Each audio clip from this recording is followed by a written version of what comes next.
여러분 누구나 마찬가지겠지만 사회적 거리두기를 지키면서 이게 언제 끝나나, 또 그리고 이게 꿈인가 생시인가 이렇게 생각하다 보니까 벌써 여러분 반년이 훌쩍 지나버렸어요.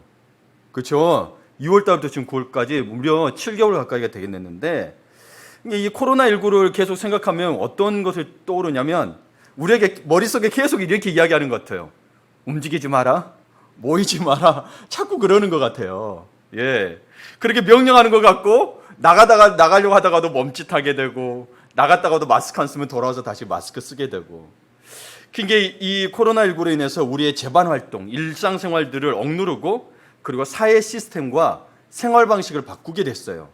그래서 이것을 일종의 문명의 전환기라고 말하는 분들이 계십니다. 그래서 이것을 뉴 노멀이라 그래요. 새로운 보통의 시대. 예. 왜냐 코로나와 단지 과거에 살았는데 코로나가 들어와서 우리 보통을 살게 되는 거죠. 예. 그래서 뉴노멀 시대라고 하고요. 그리고 또 우리는 이제 아직은 백신이 없다 보니까 이 방역 수칙에 따라서 외출을 줄이고 모임은 뭐 거의 다 취소됐죠, 그렇죠? 예. 이래도 모이는 분들은 있다 보니 또 아직 100명 아래로 못 내려가고 이렇게 확진자가 계속 생기고 있지만, 사실 그 외의 사람분들은 외로운 짐승처럼, 요즘에는 또 혼자 사는 분들도 많잖아요. 외로운 짐승처럼 이렇게 집에 들어 앉아가지고 TV를 켜고 스마트폰만 만지작거리고 계시는 건 아닌지요? 그러고 계신가요? 네. 저는 이제 뭐 가족들이 있다 보니까 덜기는 하지만, 근데 여러분 가족이 있으나 혼자 사시나 똑같은 거는 뭐냐면 예전처럼 마음껏 활보하고 싶다는 거죠. 지인들을 만나고 싶고 또 나가서 누군가를 만나고 싶고 놀고도 싶은데 질병관리본부에서 뉴스가 나옵니다. 오늘 또 코로나 확진자가 100명 아래로 뭐 안 떨어지고 있습니다. 이러면 어떻게 해요? 다시 나갈까 하다가 벌러덩 눕고 마는 거죠. 그렇죠? 예. 뭐 물론 여러분 열심히 사시는 분도 계십니다. 그런데 참 이상한 것은 이 코로나19만 이 코로나만 우리의 생명을 위협하고 우리의 생활을 위협하는 건 아닌데, 마치 이게 이제 전 세계적으로 팬데믹이라 그러죠. 팬데믹으로 퍼지다 보니까 이러한 상황을 두고 마치 세상의 종말처럼 이야기한다는 거죠. 참 이러고 보면 인간이 참 교만한 것 같기도 해요. 교만한 것 같은 게 아니고 교만합니다. 왜냐하면 여러분 보세요. 우리는 지구라는 곳에 살고 있어요. 저 넓은 우주 속에, 태양계 속에 지구라는 곳에서 살고 있고, 이 지구 태양계에서 가장 가까운 그 행성들이 모여 있는 데가 광속으로 4.3년을 가야 됩니다. 광속으로. 광속 속도가 지금 어떤지 저도 기억이 안 나지만 어마어마한 속도거든요, 여러분. 예. 광속으로 4.3년을 가야 된대요. 빛의 속도로. 근데 그런데 그곳에 이 떨어져 있는 우리 지구란 곳에 살고 있는데요. 이 지구는 직경이 12,576km입니다. 그리고 여러분 아세요? 여러분 귀에는 안 들리시지만 지구가 매일 좌전하고 있죠. 이 좌전하는 속도가요, 시속 11만 km입니다. 시속 11만 km로 지구가 돌고 있어요. 그거 아셨나요, 혹시? 네, 너무 소리가 커서 우리 귀에 안 들리는 거예요. 깜짝 놀라셨죠? 예, 깜짝 놀랐을 거예요. 이 사실은 그렇게 돌고 있는 어마어마한 우주 속에 있는 지구는 그냥 돌덩어리예요. 돌덩어리예요. 그런데 여러분, 우리가 인간의 역사를 보면, 곰곰이 생각해 보면 수만 년 아니고 수천 년, 수백 년만 봐도요, 여러분, 각종 전염병이 있었고요. 아시죠, 여러분? 패스트만 해도 유럽의 인구 절반을 앗아갔고요. 우리나라만 해도 여러분 장티푸스라든가 여러 가지 병으로 수없이 죽어갔습니다. 특히 그리고 여러분 홍역이 이거 가지고 마마라고도 하죠. 이게 전 세계 인구의 3억 인구를 앗아갔습니다. 어린이들, 특히 어린이들. 여러분, 이게 사실은 코로나로는 치사율이 높은 편은 아니거든요. 근데 두렵죠. 전 세계로 퍼지니까 두려운 거예요. 어느 특정 지역만 일어나면 괜찮은데 전 세계에 일어나니까 두렵습니다. 그리고 여러분 아시겠지만 우리가 각종 오존층이 사라져갔죠. 그러다 보니 지구가 온난화가 따뜻해져서 빙하가 녹아내리고, 그리고 기상이변이 속출하죠. 이거를 엘니뇨 현상이라고 그래요. 기상이변이 속출합니다. 그리고 여러분 아시겠지만 지진도 있고요, 태풍도 있고요, 쓰나미도 왔어요. 그런데 그렇게 세상을 덮어도요, 온 세상을 덮은 것 같은데 지구는 까딱도 안 해요. 아세요? 지구는 까딱도 안 해요. 그 자리에 그대로 있고 변함없어요. 단지 여러분, 위기는 지구에 있는 게 아니고 인간인 우리에게 있다는 거죠. 봐보세요. 마치 세상 종말이 오고 우주가 다 멸망할 것 같았는데 사실은 위기는 여러분 각자에게 온 거예요. 지구에게 온 게 아니에요. 사실 그러다 보니 코로나19가 인간의 삶을 자꾸 브레이크를 걸어도, 아니 과거에는 더 많은 브레이크를 걸었습니다. 특히 전쟁 같은 것들은 더 했죠. 그럴 때마다 우리는 더 힘겹게 움직이고 일했습니다. 인간의 역사를 보면 그럴 때마다 더 힘겹게 움직이고 일했고 간절히 사람을 그리워하고 만나야 했습니다. 안 만난 게 아니고 더 간절히 만났었어요. 더 그리워하고. 지금 어찌 보면 그런 시기가 와 있죠. 그러다 보니 여러분, 우리 그리스도인은 주일날 드리는 예배를 그리워하는 건 당연한 거지만 사실 뭘 회복해야 되냐면, 여러분 회개하는 건 당연한 거지만 여러분 기독교의 역사 속에서도 성경을 보게 되면 바울의 시대에서만 해서도요, 바울이 쓰신 신약에 쓴 글들만 봐도 바울은 종말을 염두에 두고 편지를 썼습니다. 아세요? 서신서를 세상의 종말에 두고 편지를 썼는데, 그런데 그 종말을 두려워했다는 기록이 없습니다. 종말이 다가오니까 우리 종말에 대비하자, 그게 아니고 그 바울은 뭐에 초점을 맞췄습니까? 여전히 예수 그리스도 복음에 초점을 맞췄다는 겁니다. 그러면 여러분, 이 세상이 마치 여러분에게 두려움으로 다가온다면 우리는 뭐에 더 초점을 맞춰야 될까요?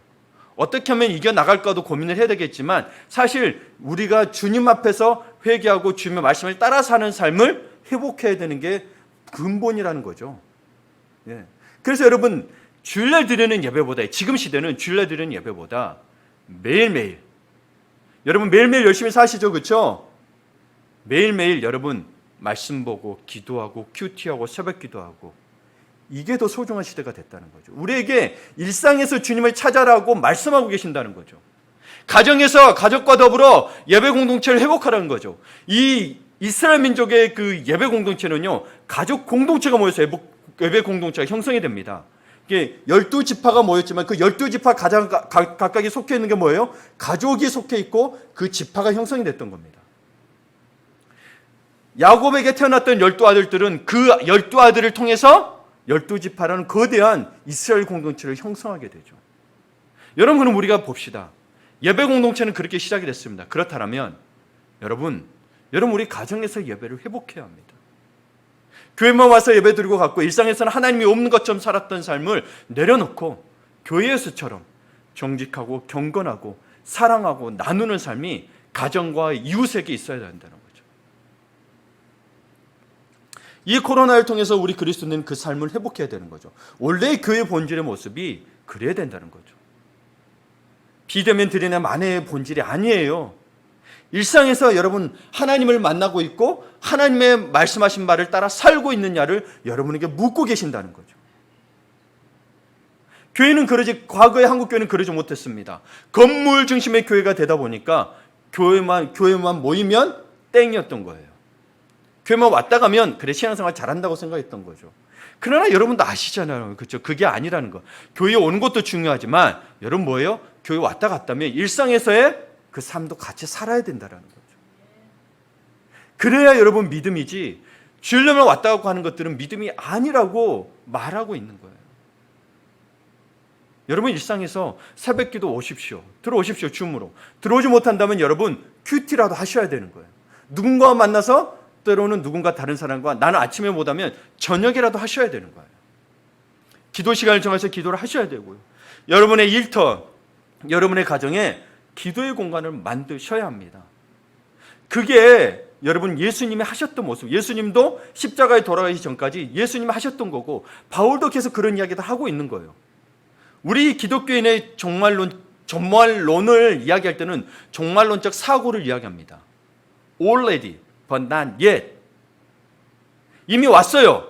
그러나 아직 오지 않았어요. 무슨 말이에요? 이 하나님의 나라, 천국에 대한 소망은 뭐예요? 이미 여러분 천국이라는 것은 나라라는 개념 할 때는 거기에는 주권이 있고요. 그리고 백성이 있고 통치가 있는 거예요. 그러면 우리 하나님 나라로 얘기할 때는 뭐가 있어야 돼요? 하나님 나라와 하나님의 통치가 있어야 되죠. 그러면 여러분 예수님을 믿으면 성령을 통해서 예수님을 알게 되는데 성령님이 어디 안에 거해요? 내 안에 거하죠.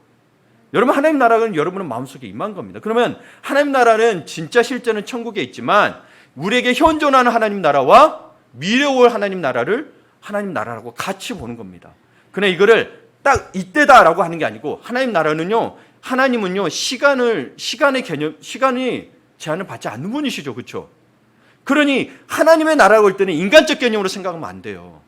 그럼 이때부터 이때까지가 현존하는 하나님 나라, 미래 오실 나라라고 우리가 죽은 다음에 미래 올 나라를 정해놨지만 하나님에게는 그게 아니에요. 이미 하나님 나라는요, 하나님이 이 세상을 만들 때부터 현존해 있던 거예요. 하나님의 입장에서는. 그러나 인간의 입장에서는 죽어야 갈 수 있는 나라인데 그럼 지금은 없느냐? 아니죠. 하나님을 믿고 하나님의 주권을 인정하고 하나님이 내 안에 계신다면, 성령이 내 안에 계신다면 여러분은 이미 천국의 삶을 살고 있는 겁니다. 찬송가에도 있죠. 주 예수 계신 그곳이 하늘나라. 근데 우리는 마치 하늘나라가 없는 것처럼 산단 말이에요. 단지 진짜 우리가 죽어서 가는 하늘나라와 환경은 다르지만 하나님 나라는 이미 온 우주와 온 우주에 퍼져 있다니까. 이게 인간적 개념으로 이해가 안 되는 거죠. 여러분에게 물어볼게요. 삼위일체란 말이 여러분 이해되세요? 세 분이 계시는데 하나예요. 여러분 우리가 개념을 설명할 수 있지만 우리 지식으로는 이해가 안 돼요. 이걸 4차원이라고 이야기해요. 그래야 저 나라 하늘나라에 가야 우리가 알 수 있는 거예요. 근데 우리는 자꾸 인간의 지혜로 3차원적인 지식으로 하나님을 이해하려고 하니 이해가 안 되는 거죠. 그럼 이해가 안 되면 안 믿는 거예요. 여러분 오히려 이해가 안 돼야 하나님이에요. 그렇죠?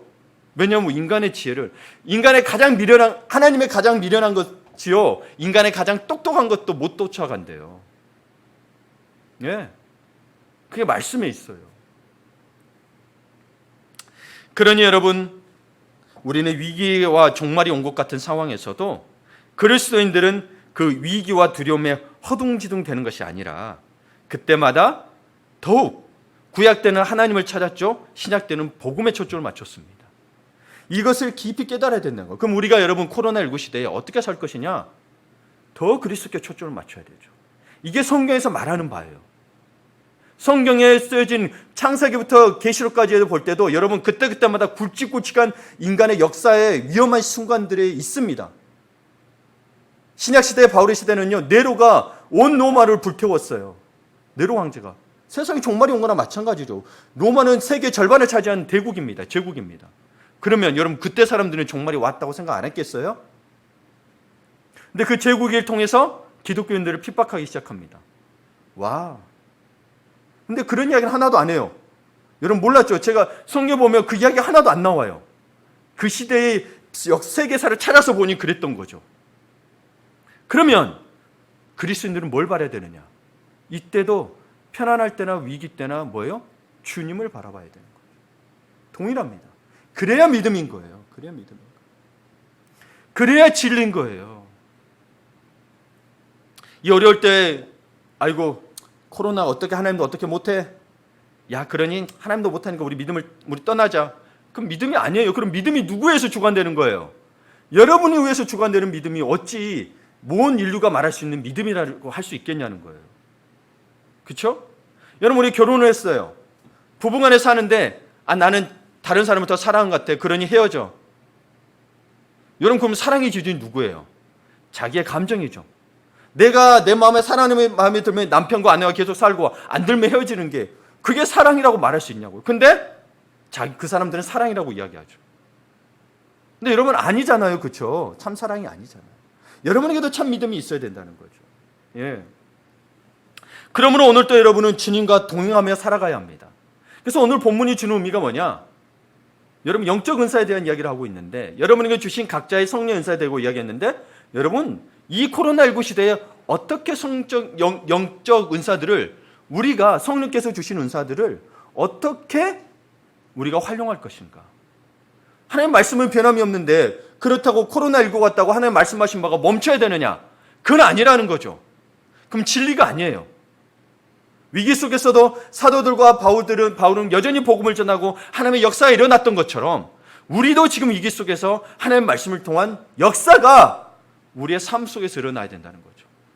그리고 떨어져 있지만 교회 공동체의 지체의 역할을 감당하셔야 된다는 거죠.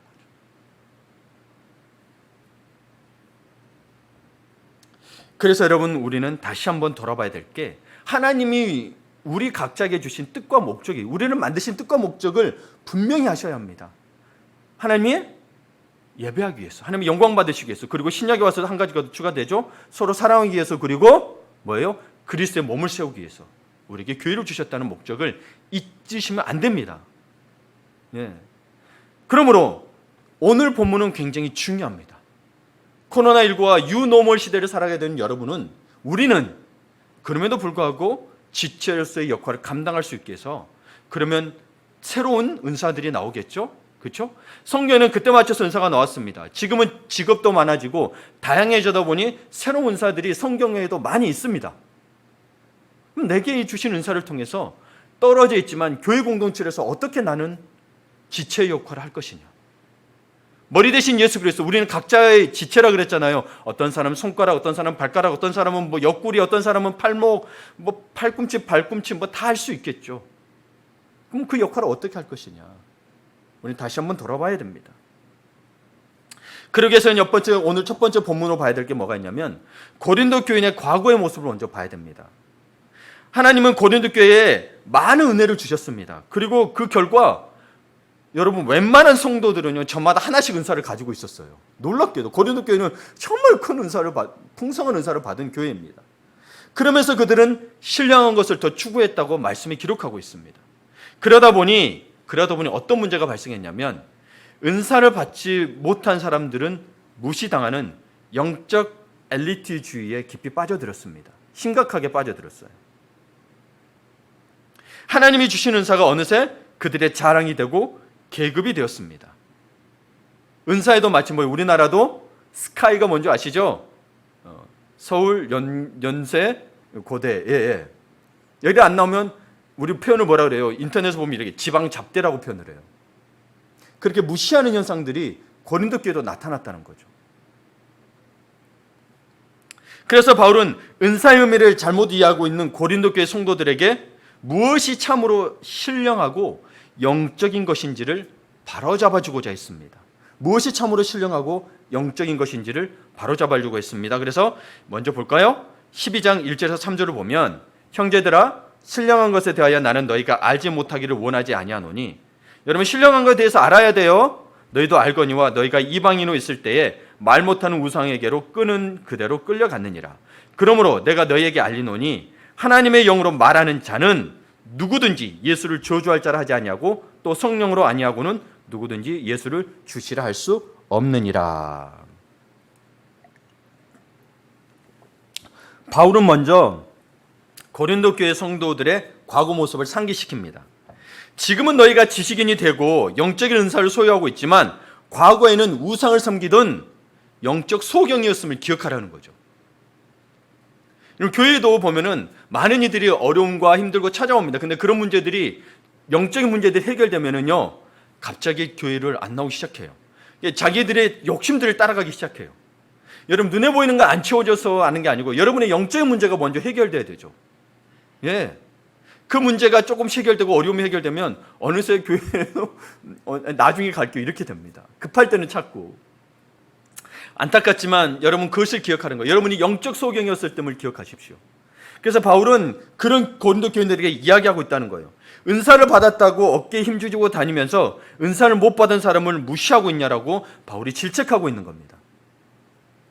과거 한국교회에서도 이런 분쟁의 시기가 있었었죠. 은사가 도리어 교회의 분쟁을 악화시키는 원인이 되었던 것입니다. 은사는 분명히 교회를 세우기 위해서 있는 건데 교회를 악화시키는 게 됐다는 거죠. 은사는 정말 귀한 선물입니다. 은사는 영어로 카리스마라고 그래요. 헬라어로 카리스마, 뜻이 선물이라는 뜻이에요. 그리고 이 은사는 은혜라고 왜 하냐면요, 카리스마의 그 어원이 카리스예요. 카리스. 카리스가 여성명사인데요, 그게 은혜란 뜻이에요. 카리스마는 중성명사로 선물이라고 이야기합니다. 근데 은사는 정말 귀한 선물이에요. 성령이 주신 건데 그것을 어떻게 사용하는가 하는 사용자의 문제가 컸던 거죠. 사용자의 문제가 컸던 거예요. 하나님께 받은 은혜와 은사가 있음에도 불구하고 고린도 교인들은 과거 우상을 섬기던 모습을 따르고 있었습니다. 당시 고린도 지역은 여러분, 고린도 교회 지역에서 나타난 대표적인 우상 숭배가 교회에도 들어왔어요. 고린도 교회에. 그 대표적인 우상 숭배는 지난주 새벽기도 때도 설명을 했지만 이스티미아 제전이라고 고대 그리스 4대 대회 중, 올림픽과 같은 경기예요. 4대 대회 중 하나가 이 이스티미아 제전이 2년마다 열렸습니다. 그러다 보니 자신이 섬기는 신에게 자신의 경쟁자를 저주해 줄 것을 강구하는 풍습이 있었어요. 오늘 나오는 게 그건 거예요. 이 저주하고 요청하는 풍습이 있었는데 놀랍게도 고린도 교회 성도들이 지금 그 풍습대로 자신들의 경쟁자, 교인들에게는 경쟁자가 아니고 특히 자신들이 미워하는 사람을 저주해 줄 것을 예수님께 간청했던 거예요. 은사 받은 자들이. 그렇죠. 그러니까 여러분, 성령 은사는 거룩합니다. 귀하고 순수한 건데 사용자가 문제라는 거죠. 항상 사용자가 문제라는. 여러분, 그런데 3절을 보면 이렇게 되어 있습니다. 하나님의 영으로 말하는 자는 누구든지 예수를 저주할 자를 하지 아니하고 되어 있죠. 예수님께 저주를 요청하는 자가 아니라는 거예요. 하나님의 영이 있는 자는. 네, 여러분, 우리에게 정말 하나님의 영이 있나요? 저도 생각을 해봤습니다. 우리가 이방인의 풍습을 따르는 건 아닌데, 여러분, 우리나라도 이방인의 풍습을 따르는 게 있죠. 가서 점 보거나 타로 보거나 무당 찾아가는, 이건 사실 이방인의 풍습입니다. 그리스도님에도 불구하고. 이거는 여러분 멈추시고, 저는 특별히 그런 걸 안 함에도 불구하고 이방인의 풍습을 따르는 건 아니지만 여러분 마음속에 정말 미워하는 사람이 있으면 이런 기도 해보지 않았나요? 가다가 콱 넘어져라. 그러지 않았나요? 네.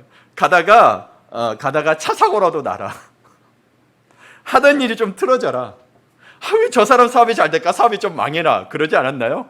여러분, 이방인의 풍습을 따랐다는 게 아니고 우리가 그런 마음이 있다라는 거예요.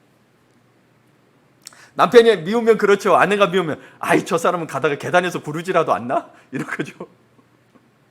야, 누가 도깨비가 잡아가지라도 않나? 이런단 말이에요. 이게 사실 바울이 말하는 말은 뭐냐면은 여러분, 이 은사와 능력이 너희 것이 아니라 너희 것이 아니니까 너희 은사를 그렇게 사용하지 말라는 거죠. 우상들을 숭배했던 것처럼 사용하지 말라고 이야기하고 있는 거예요. 여러분, 하도 미우면 우리 예수님께 그렇게 할 수 있잖아요. 근데 그러지 말라는 거예요. 그러지 말라는 거예요. 예수님은 저주할 자가 아니라는 거죠. 저주할 자가 아니라는 거죠. 그러니 여러분, 이 은사가 은사의 출처를 알아야 되죠. 그래서 은사가 출처가 어디인지 알아야 내 것이 아니라고 고백할 수 있죠. 은사가 왔는데 마치 내가 하니까 내 것처럼 여기게 된다는 거예요. 목사가 설교하면 여러분 훌륭한 선교자들 계십니다. 그런데 자기 거라고 생각하는 순간 하나님의 영광은 가리고 뭐가 되겠어요? 자기가 드러나게 되겠죠.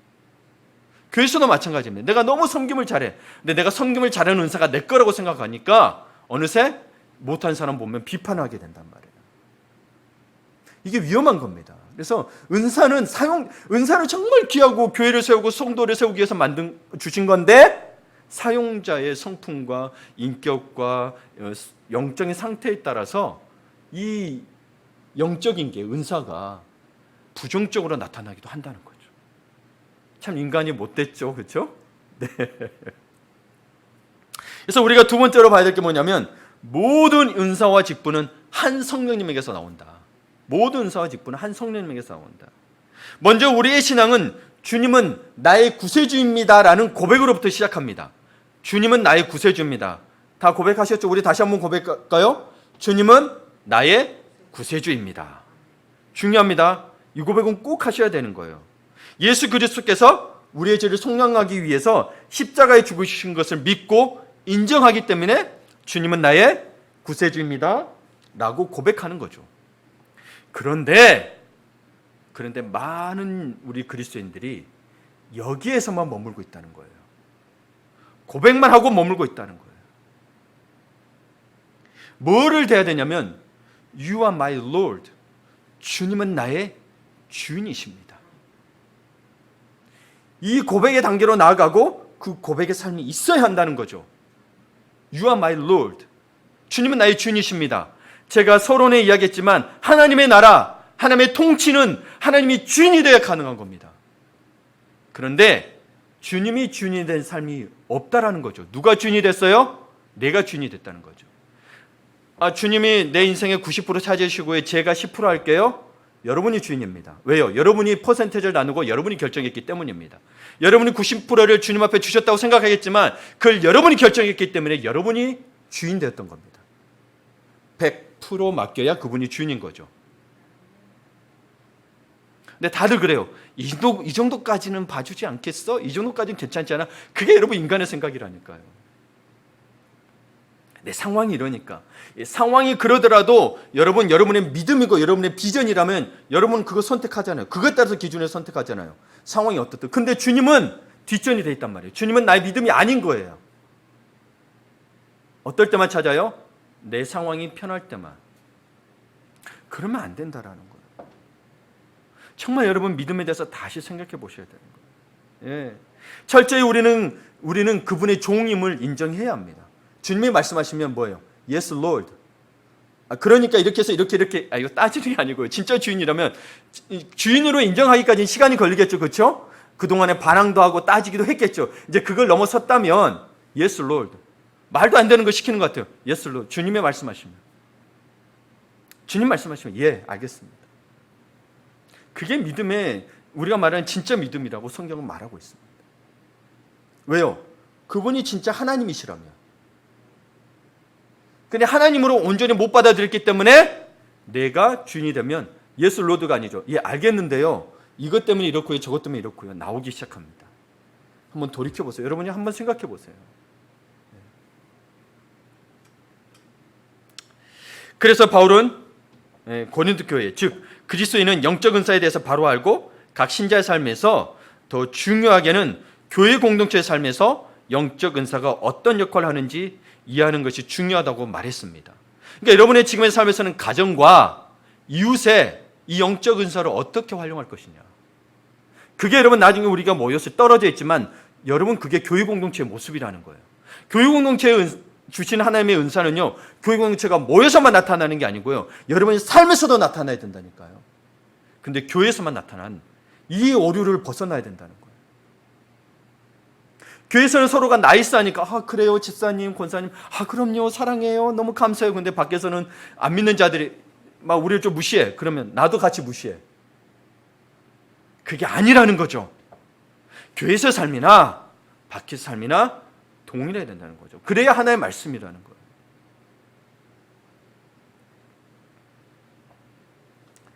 그래서 하나님께서는 이 은사를 우리의 의지, 동기, 조건과 상관없이 하나님께서 주신 은혜라는 거죠. 은사는. 그렇게 해서 은혜인 거예요.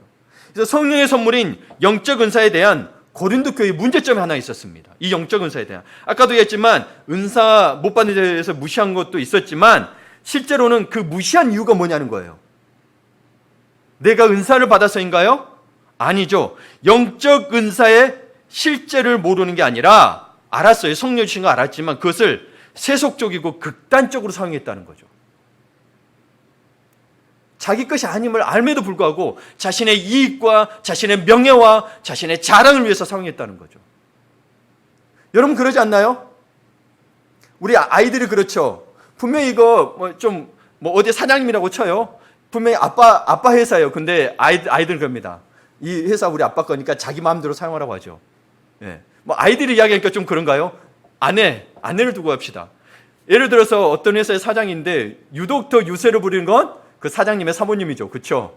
마치 그분이 지인 것처럼 그분 사모님에게 잘못 보이면 이 회사에서 잘리는 거예요. 진급도 안 되고. 진짜 주인은 명의는 누구로 돼 있어요? 사장님으로 돼 있거든요. 우리가 놓치는 거 있는 게 그거인 거예요.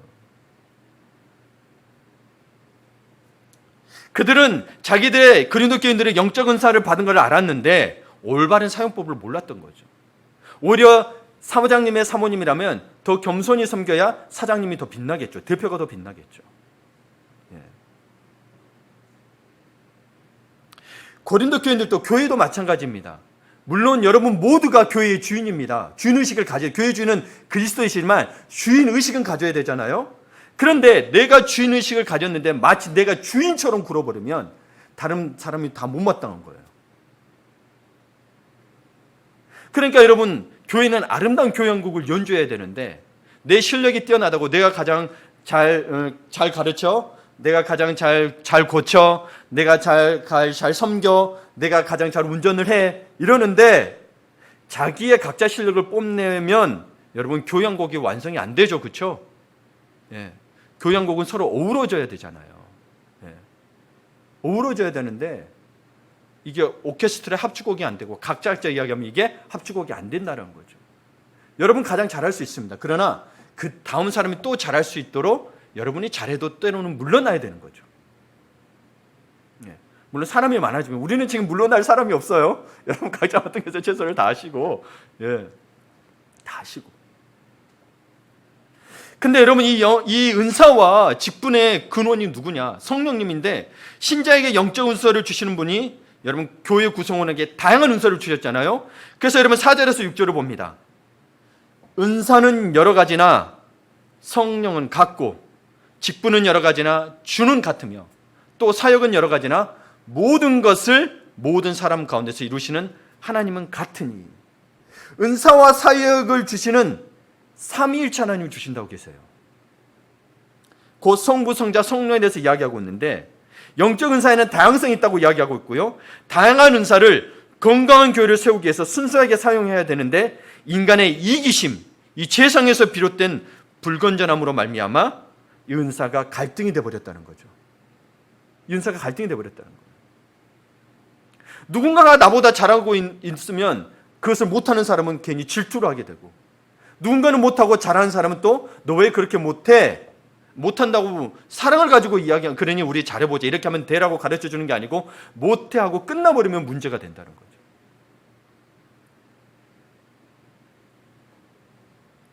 겸손하게 사용해서 그리스도의 몸인 교회, 지체들의 성장과 성숙을 도와야 되는데 자신의 자랑, 다른 사람의 믿음을 판단하면서 이 성령의 은사는 반드시 성령의 열매를 맺어야 되는데 성령의 열매가 사라지게 됐죠. 성령의 9가지 열매가. 사랑이라든가 충성이라든가 절제라든가 온유함이 사라지게 돼버린 거죠. 그러나 여러분 이거를 좀 기억하셔야 되는 게 모든 은사는 삼위일체 하나님이 주관하고 계신다. 삼위일체를 하나님이 주관하고 계세요. 그래서 원사의 원래 주인은 삼위일체 하나님이라고 말하고 있어요. 그러나 성령을 통해서 하고 계신다는 거죠. 그분은 세 분이신데 한 분이시라니까요. 이 삼위일체를 놓치면 안 돼요. 이해 안 되죠? 근데 그분은 그렇다는 거예요. 그게 영적인 세계라는 거예요. 바로 그분을 여러분이 믿고 있다는 거고, 그분이 우리에게 각종 각양의 은사들로 우리에게 주고 계신다는 거예요. 그래서 고린도 교회는요, 성령께서 주시는 다양한 은사를 후히받는 축복을 누렸습니다. 우리 하늘빛 교회도 이 다양한 은사를 후히받는 축복을 누려야 합니다. 근데 이제 고린도 교회처럼 되지 말고 미리 알고, 우리 하나님께로부터 온 거니 우리가 겸손하게 그릇을 만들어서 우리의 성품을 만들고 우리의 마음을 만들어서 그 은사를 사용할 수 있어야 됩니다. 그런데 여러분, 은사에게 있어서 여러분, 우리가 좀 구분을 지어야 되는 게 뭐냐면, 은사는 크게 누구에게나 주어지는 은사가 있고 선택적으로 주어지는 은사가 있습니다. 이걸 잘 구분하셔야 돼요. 누구에게나 주어지는 은사가 있고 선택적으로 주어지는 은사가 있습니다. 구원이 누구에게 주어지는 은사라면, 은사는 또 다른 말로 뭐예요? 은혜라 그랬죠. 구원은 은혜거든요. 그래서 구원도 은사라고 말할 수 있습니다.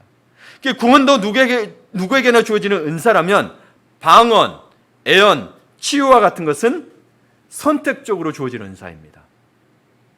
실제로 여러분, 우리나라에 특히 80년, 90년대에 아주 탁월하게 일어났던 게 치유와 방언, 여러 가지 은사들이, 예언들이 일어났었죠. 예, 그건 선택적으로 주어진다는 거예요. 그래서 여러분, 이거 달라고 30년, 20년씩 기도하신 분들도 계시죠. 근데 아직도 없죠. 예, 하나님이, 이거 주권자는 주인이 하나님이시기 때문에 그래요. 하나님이 선택적으로 주시는 거예요. 무조건 달라고 할 필요가 없어요. 하나님께서 우리에게 본질적이고 절대적으로 필요한 것은 우리 모두에게 주십니다. 그런데 있어도 되고 없어도 되는 선물은 선택적으로 주신다는 거죠. 여러분 모두에게 치유 연사가 필요합니까? 여러분 모두에게 예언 연사가 필요합니까? 여러분이 그냥 갖고 싶은 거지 필요한 건 아니잖아요. 지금까지 없어도 살아왔잖아요. 그렇죠? 예, 구원은 반드시 필요합니다. 믿음은 반드시 필요합니다. 한번 볼게요. 예를 들어 하늘빛 교회 예배에 지금 참석한 여러분들이, 우리가 아이들까지 포함해서 모두가 동남아 여행을 간다고 생각해 봅시다. 좋죠? 동남아 여행 간다니까 여러분 막 저희가 떠오르죠. 저 해변이 기억이 안 나네 갑자기. 예, 멋있는데 떠오르죠. 근데 거기에서 여러분 가면은 재정을 맡을 사람 필요하잖아요. 근데 모두 회계를 맡아야 될까요? 아니요, 모두 회계를 맡을 필요가 없는 거죠. 예, 회계는 한두 명이면 충분하니까요. 나머지는 계산 걱정하지 않고 편안하게 여행하면 되는 겁니다. 예, 이게 선택적으로 주는 은사라는 거예요. 필요하면 그 필요한 사람에게, 교회 내 필요한 사람에게 주신다라는 거예요. 예, 필요 없으면 안 주신다라는 거죠. 우리 교회는 하나님께서 비전을 주셨습니다. 예, 준비교를 세우자. 그래서 제자 훈련을 하는데 리더를 세워야 됩니다. 그러면 가르치는 은사자들이 필요합니다. 그래서 여러분 가르치는 은사들을 더 많이 세우게 되는 거죠. 그렇다고 해서 다른 은사가 필요 없냐? 그게 아니죠, 여러분. 어느 부분이 더 필요하냐에 따라서 더 많냐 적냐가 있는 거지, 선택적으로 주어지는 거지. 여러분 그게 있냐 없냐, 그거는 하나님에게만 달려있는 거예요. 저에게 달려있는 게 아니에요. 저는 그렇게 해서 비전을 맞춰서 갔다 할지라도 필요하시면 하나님이 누군가에게 그 은사를 주실 수 있는 거죠. 그래서 여러분 12장 11절에 보면 은사를 각 사람에게 나눠준다고 되어 있습니다. 같이 읽어볼까요? 이 모든 일은 같은 한 성령이 행하사 그의 뜻대로 각 사람에게 나누어 주시는 것이니라. 예, 그의 뜻대로 성령께서 각각에게 나누어 주신다는 겁니다. 제가 나누어 주는 거 아니에요. 제가 말했다고 해서 누구는 주고 누구는 아는 게 아니고, 여러분 저는 이제 제 비전과 목표로 해서 그런 은사자들을 위해서 하나님께 달라고 기도하면서 세워가는 거고, 제가 가르친 자를 세우는 게 제 은사니까. 다른 사람들은 성령께서 또 주셔서 세워가는 거죠. 예. 그런데 여러분 이거를 잘 아셔야 되는 게, 한 신자가 하나의 은사만 받는 것은 틀린 겁니다. 근데 또 어떤 신자들은 모두 은사를 어떤 은사든 구하고 찾아서 받아야 된다는 것도 틀린 겁니다. 왜요? 성령은 그분의 계획에 따라 임으로 각자에게 은사를 주시기 때문입니다. 이게 뭐예요? 은사를 주신 분 주인이 누구라 그랬어요? 삼위일체 하나님이고 성령을 통해서 하신다 그랬는데, 자꾸 우리는 우리의 기준에 따라서 내가 필요하니까 달라고 그래요. 교회에 필요합니다. 여러분 저도 목사지만 우리 교회에 아픈 분들이 꽤 많이 있습니다. 그러면 저도 치유 은사 달라고 기도합니다. 근데 성령이 안 주시니까 제가 못하는 거예요. 제가 능력이 없어서가 아니고요. 여러분이 능력이 없어서가 아니고, 이 은사를 주시는 거는 성령이 주관이니까요. 근데 자꾸 그걸 가지고 능력을 판단하면 여러분 안 되는 거예요. 그러면 여러분 제가 볼 때 치유 은사의 능력이 있으신 분들은 또 보면은 말씀하셨지만 말씀을 전하는 은사들은 또 부족합니다. 그러니까 각자가 하나님이 주신 은사에 따라서 은사의 그 종류와 이게 다른 거지 못하고 잘하고의 문제가 아니라는 거예요. 예, 이걸 잘 분별하셔야 돼요. 잘 분별하셔야 돼요. 그럼 그 각양 은사에 따라서 쓰임을 받는 거죠. 여러분 우리 교회도 제가 모든 사람에게 가르치라고 하지만 중직분들은 가르치는 걸 해보라는 거지 그게 은사가 아니면 한번 해보고 다른 가르치는 은사분들을 세워갈 거예요. 그 사람들을 보고 가르치는 은사분들 끝까지 하라는 게 아니에요. 그러나 그 은사에 대해서 이해를 위해서 한번 해보라고 하는 거예요. 예, 끝까지 하라 그게 아니에요. 여러분. 그게 없는데 왜 끝까지 해요? 아니에요. 여러분. 그분은 가르치는 은사가 없는 대신 다른 은사가 있는 거예요. 저희가 없는 은사가 있는 거예요. 예. 얘가 제가 가르치는 사역한다고 해서 다 한다고 해서 오해가 없었으면 좋겠어요. 단지 제가 그걸 가르치는 사역하고 하기 위해서는 그 은사에 대한 이해를 위해서 여러분이 해보라는 거죠.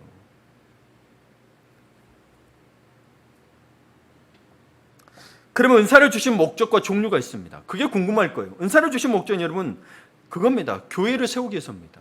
공동체를 세우기 위해서고 결국에는 뭐예요? 그 은사도 성령 은사는 결국 예수 그리스도를 삶의 주인으로 모시라는 이야기인 거죠. 모셔서 그 은사를 사용하게 되면 공동체도 세워지고요. 여러분 가족도 세워지고요. 여러분의 사업도 세워집니다. 우리가 성령의 인도하심에 따라 살다고 하지만 그는 성령의 인도하심에 따라서 성령의 말씀하신 바를 기다리지 않고 우리의 마음은 급하니까 자꾸 우리가 앞서 나간 겁니다. 그래서 응답이 없는 것처럼 여겨지는 거예요. 사실 응답하십니다. 어떤 분이 제 아내에게 그런 이야기를 했다고 하더라고요. 저희 집에 이사를 했습니다.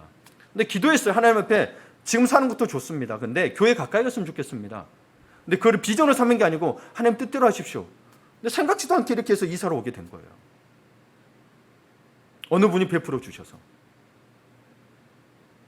여러 가지 그렇다. 우리의 생각에는 막 이렇게 해야 되고 저렇게 할 것 같지만 사실 우리가 시기를 정하고 우리가 장소를 정하니까 그런 거지 성령께 그것까지 다 맡겨서 하나님 앞에 기도하면서 그러나 우리가 준비는 해야 되죠. 왜냐하면 하나님 말씀하실 때를 캐치를 해야 되니까. 그래서 하나님이 그렇게 하면 그럼 하겠습니다 하고 가면은 또 그렇게 순탄하게 해주시는 거예요. 그렇게 자기 하는 것과 우리 집 하는 걸 보고 우리 사모님한테 그런 간증을 고백을 했대요. 저는 듣고 보니 또 그런 것 같더라고요. 저는 그런 생각까지는 안 했는데. 여러분 그래서 여러분이 받은 삶에 있어서의 모든 은사들이나 모든 것들은요 자기 자신의 유익에서 찾는 게 아니에요. 공동체의 유익. 어떻게 하면 다른 사람에게 베풀 수 있을까? 나눌 수 있을까? 이 유익이 될 때 여러분도 같이 세워져 갑니다. 그럼 보람이 있고요. 더 가치 있다라는 거죠. 내가 먼저 잘 되고의 개념은 없어요. 내가 먼저 어떻게 해야 언제 잘 되는 걸까요? 끝이 없어요, 여러분. 내 집에 뭐 어떤 문제가 있어요. 집안에 집 구조가 어떻고 뭐가 어떻고 문제가 있어요.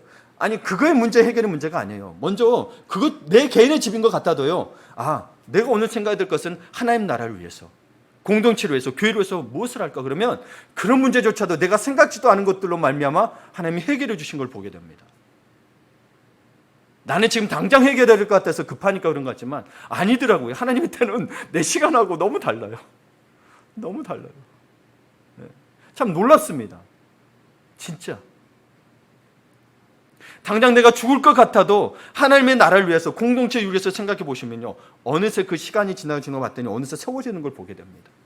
우리는 우리의 기대치와 우리의 바람대로 안 돼서 실망한 거고 지금 그게 안 돼서 자꾸 하나님의 말씀에 순종하고 싶은데 안 되는 거지. 여러분 조금만 내려놔 보세요.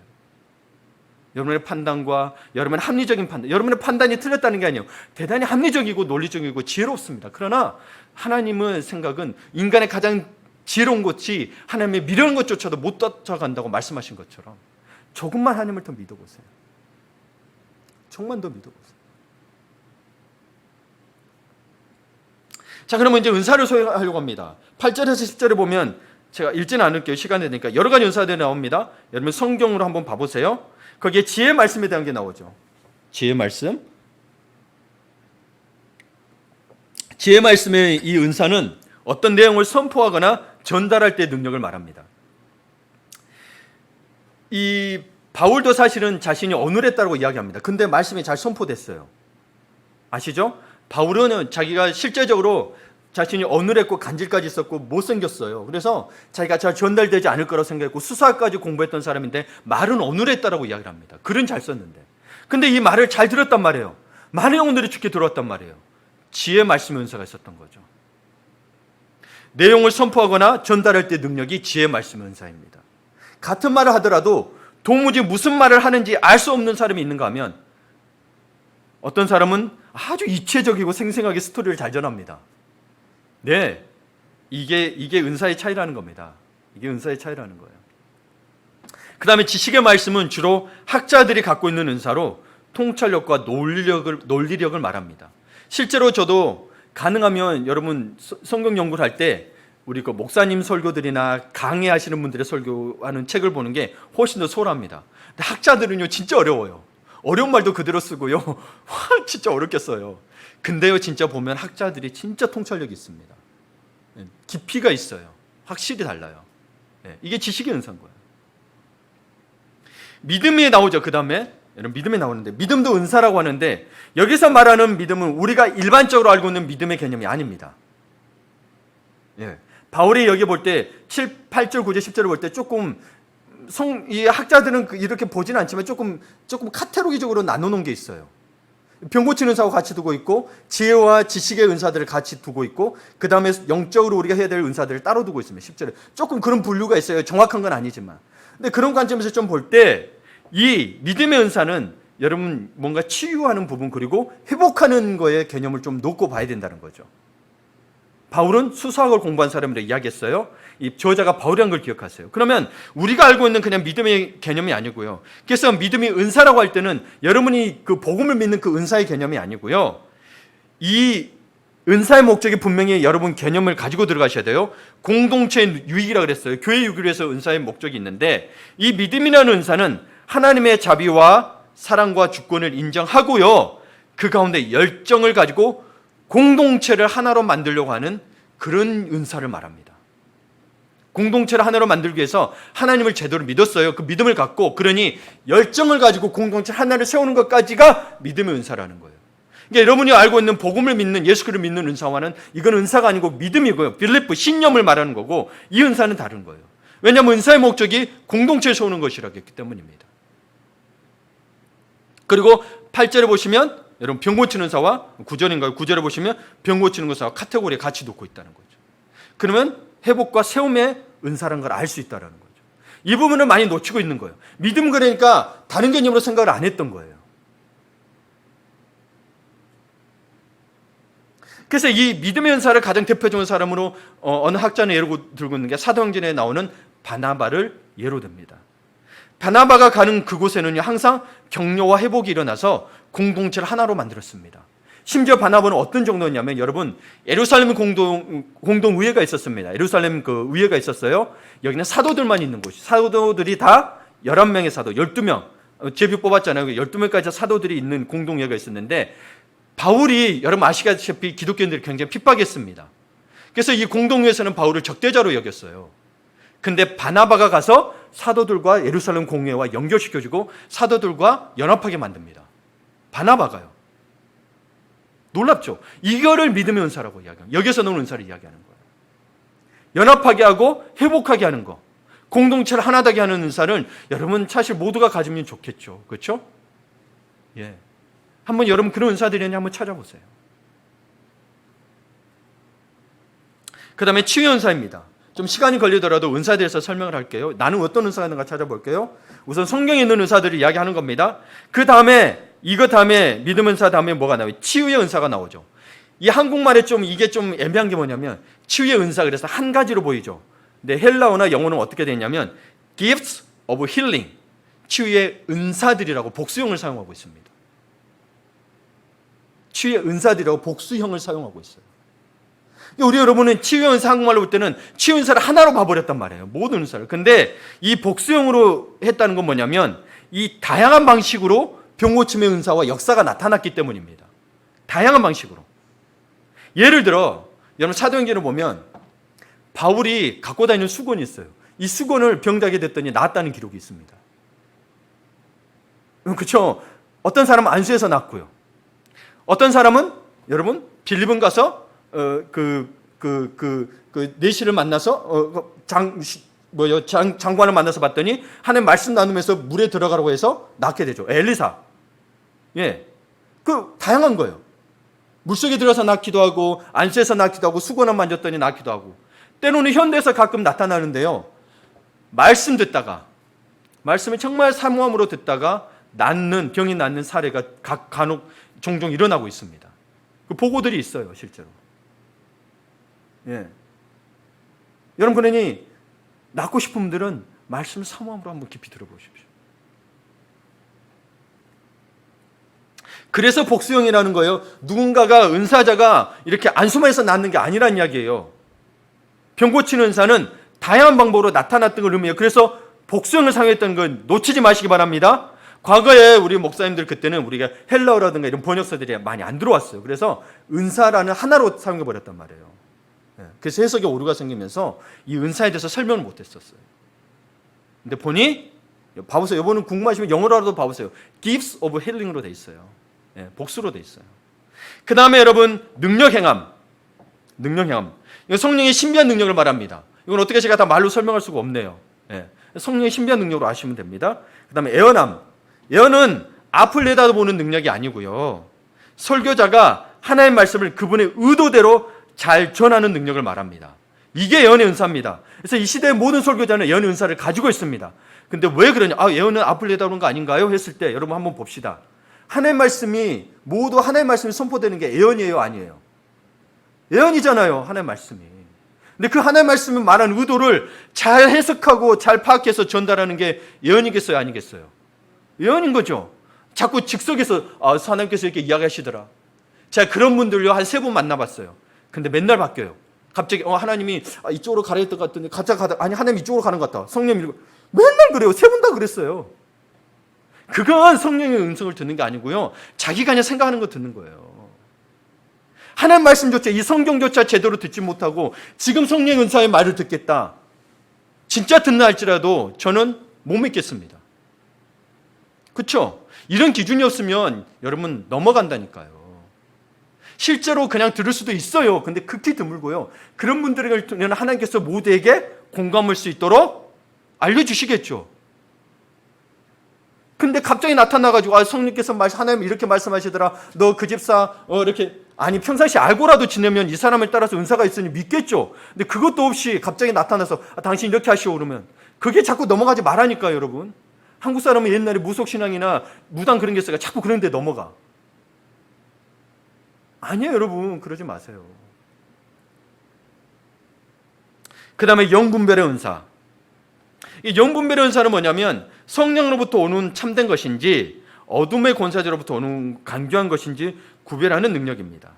근데 이 은사에 대해서도 기록의 기록된 자료들을 볼 때 이런 은사들이 나타났고 그거에 대한 현상들을 기록한 자료들이 있습니다. 근데 그거 보면 대부분 극히 드물게 이게 우리가 항상 외에는 좀 두시고 보통 보편적으로 하나님 말씀이 성경에 통달하고 날마다 하나님과 밀착된 삶을 사는 경건한 그리스도인에게 주어지는 경우가 대부분이었습니다. 영분별 은사가. 그러니까 영분별 은사는 결국에 성경을 모르고 하나님의 말씀을 모르면 분별이 안 된다는 거예요. 로마서 12장 2절에도 있죠. 이 세대를 본받지 말고 뭐예요? 너희는 마음을 깨끗하게 함으로 분별하라고 되어 있잖아요. 그래 하나님이 선하시고 온전한 뜻이 무엇인지 알 수 있다고 되어 있는 거예요. 그러니 여러분 세대를 본받지 않기 위해서는 하나님의 말씀을 모르고 어떻게 이렇게 분간할 수 있냐는 거예요. 영분별 은사는 결국은 하나님의 말씀 아느냐 모르냐에서 오는 거예요. 하나님의 뜻을 아느냐 모르냐에서. 근데 자꾸 본인 너 귀신 들렸어 뭐 했어. 아니 이 사람이 진짜 우리가 알고 있듯이 우리가 알고 지내고 이 사람의 은사가 왔어 해서 인정할 수 있는 분을 제외하고는 안 된다는 거예요. 심지어 여러분 전 세계적으로 예언자라고 인정하는 분별한다고 하는 신디 제이콥스 전 세계적으로 인정합니다. 대부분의 사람들이. 근데 이 사람도 예언하고 하는 것들이 맞을 확률이 채 30%가 안 돼요. 자신의 인간의 죄성으로 말미암아 하나님 뜻을 온전히 다 알 수가 없어요. 말씀하셔도. 이 성경에 글자쳐도 하나님의 뜻을 다 분별하지 못하는데 자기가 다 안다고 하는 게 얼마나 오만하고 교만한 거예요. 자기가 성령님이에요. 그러니 넘어가지 마세요. 여러분 오히려 이 말씀을 여러분이 알아가면 여러분이 어느새 영분별의 은사가 옵니다.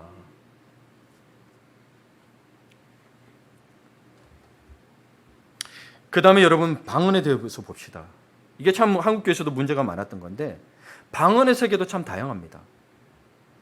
예를 들어서 이 방언도요. 참 한 선교사님이 러시아 간 지 얼마가 안 되었어요. 선교사님 러시아 갔고 러시아 말도 잘 모르고 갔어요. 근데 러시아인에게 복음을 전해야 하는 긴급한 순간이 찾아왔다고 한대요.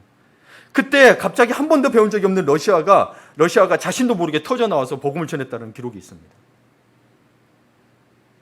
한번 볼까요? 어떤 은사들도 있냐면 제가 전도사 시절에 도봉구 쪽에서 상계대 중에서 전도사 생활을 했는데요. 거기에 시각장애인 한 분이 계셨어요. 근데 이분이 어릴 때 아버지가 참 술 마시면 고약했어요. 막 시골인데 이게 집더미 싸우는 데 있잖아요.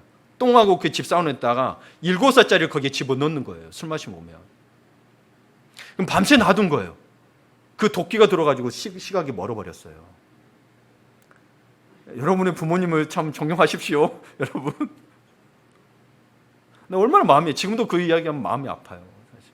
근데 그분이 그렇게 해도 포기하지 않고 신앙생활을 하게 됐어요. 하면서 이제 교회에서 그래서 악기를 너무 잘 달아요. 반주를 그냥 끝내주게 해요. 근데 찬송가가 안 보이잖아요. 하나님 찬송가 다 치게 해주세요 했더니 찬송가 몇 장 그러면 다 쳐요. 500장이 넘는 걸 몇 장 그러면 저도 모르는 걸 다 쳐요. 깜짝 놀랐어요. 놀랍죠, 여러분? 성령의 은사가 있다니까요.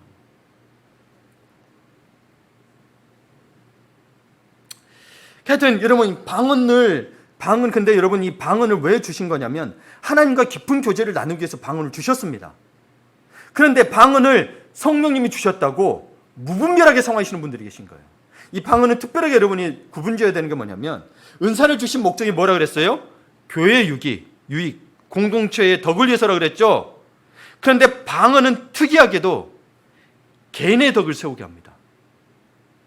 개인의 덕이 교회의 유익이 되기 때문인데요. 고린도전서 14장 4절을 봅니다. 자, 같이 읽어볼까요? 방언을 말하는 자는 자기의 덕을 세우고 예언하는 자는 교회의 덕을 세우나니. 자, 방언을 말하는 자는 자기의 덕을 세우라고 되어 있습니다. 그래서 14장 19절을 한번 볼게요. 세 번역으로 봅니다. 그러나 나는 방언으로 만마디 말을 하기보다도 다른 사람을 가르치기 위하여 나의 깨친 마음으로 교회에서 5마디 말을 하기를 원합니다 라고 되어 있죠.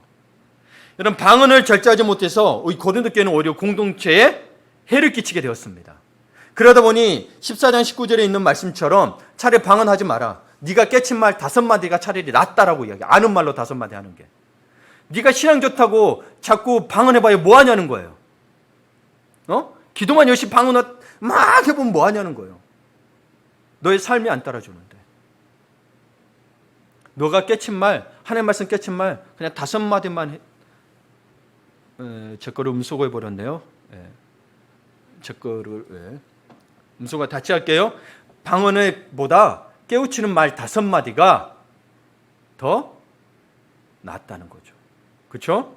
그럼 방언을 하지 마냐? 그게 아니고요. 방언은 개인적인 용도로 사용하라는 거죠. 개인의 덕이 세워지니. 또 나옵니다만 성경 본문에 있지만 띄우지는 않을게요. 단 방역을 통역할 수 있는 사람이 있다면 그를 세워서 공동체에서 기도회를 진행할 수는 있습니다. 통역하는 자가 있어야 돼요. 여러분 혼자 새벽 기도 와서나 집에서 방언으로 기도하세요. 이게 하나님과 더 깊은 교제를 해줍니다. 그리고 방언 여러분 그렇다고 해서 여러분 방언에서 대한 오해가 있는데 방언을 받지 못하면 신앙의 깊은 경지로 못 들어가느냐? 그건 아니에요. 방언이 하나님과 깊은 교제를 하는 데는 정말 좋은 은사입니다만은 그렇다 방언을 못 받았다고 해서 깊은 은사로 못 들어가느냐? 그건 아닙니다. 그건 아닙니다. 예를 들어서 우리 장로교 통합 측에서도 가장 존경받고 있는 우리 동안교 예전에 동안교였거든요. 지금 높은 뜬 수객교회 가고 있는데 김동원 목사님도 방언 못하세요. 그 사모님은 방언한대요. 자기가 방언 못하는 거 같고 자기도 방언 받고 해서 막 기도했는데 방언 안 주시더래요. 여러분 염려하지 마시고 방언을 하지 않아도 말씀을 읽거나 설교를 듣거나 혹은 찬양을 하다가 또 어떤 사건을 계기로 하나님의 임재 가운데 깊이 들어갈 수 있습니다. 예. 그러나 그런데도 방언할 수 있도록 권면하는 이유는 뭐냐면, 방언이 신앙의 성숙도를 가늠하는 척도는 아니지만 분명 신앙이 성숙한 데는 도움이 된다는 거죠. 도움이 되면 여러분 할 수 있는 거잖아요. 그렇죠? 예. 여러분에도 뭔가 내가 수영을 하고 싶어. 그러면 수영을 배우는 것처럼, 내가 물가에 가서 여러분 수영하고 싶은데 수영을 못해. 그럼 빠져 죽을 수 있으니 수영을 배우는 것처럼, 여러분 방언을 하나님과 만나는데 더 깊은 도구는 되는 거니, 성숙할 수 있는 도구는 된 거니 사용하시면 좋다라는 거죠. 네, 좋다라는 거죠. 그러나 은사의 종류는 다양하지만 모두 한 성령님에게서 나왔음을 잊지 마세요. 안 그러면 자꾸 내 은사는 달라 자랑하게 됩니다. 예. 그리고 은사에는 차별이 없는데, 마지막으로 말씀을 전하려고 합니다. 차별이 없는데 놀랍게도 가장 큰 은사가 하나 있습니다. 그게 뭘까요? 사랑이 가장 큰 은사입니다. 아멘. 30절에서 31절을 봅니다. 다 병 고치는 은사를 가진 자이겠느냐? 다 방언을 말하는 자이겠느냐? 다 통역하는 자이겠느냐? 너희는 더 큰 은사를 사모하라. 내가 또한 가장 좋은 길을 너에게 보이리라. 가장 좋은 길을 너에게 보이리라 라는 기대감 속에서 12장이 끝이 나고요, 그 다음 사랑장이라 불리는 13장이 시작됩니다. 예, 사랑은 하나님께서 우리에게 주신 가장 큰 은사입니다. 그래서 사랑의 은사는 우리 모두가 사모해야 할 은사입니다. 예. 그래서 여러분 심지어서 13장에 보면 사랑이 없다면 나머지 은사들도 다 소용이 없다고 말하고 있는 거예요. 그냥 울리는 꽹과리, 소음 같다고 이야기하고 있는 거예요. 은사를 사모하고 받아야 되지만 사랑이 없으면 아무 소용이 없다는 거예요. 그래서 그러므로 모든 은사를 사랑을 바탕으로 사용해야 함을 부디 잊지 마시기 바랍니다. 예, C.S. 루이스는 이 세상은 하나님의 작업실이라고 말합니다. 하나님의 작업실. 마음에 와닿는 말이죠. 작업실은 작가가 어떤 목적을 가지고 작품을 만들어가는 공간입니다. 하나님은 오늘도 그분의 목적대로 여러분 각자를 빚어가고 계십니다. 그걸 믿으십시오. 예, 아멘입니다. 코로나19로 이 시대가 이렇다고 해서 하나님을 의심하지 마세요.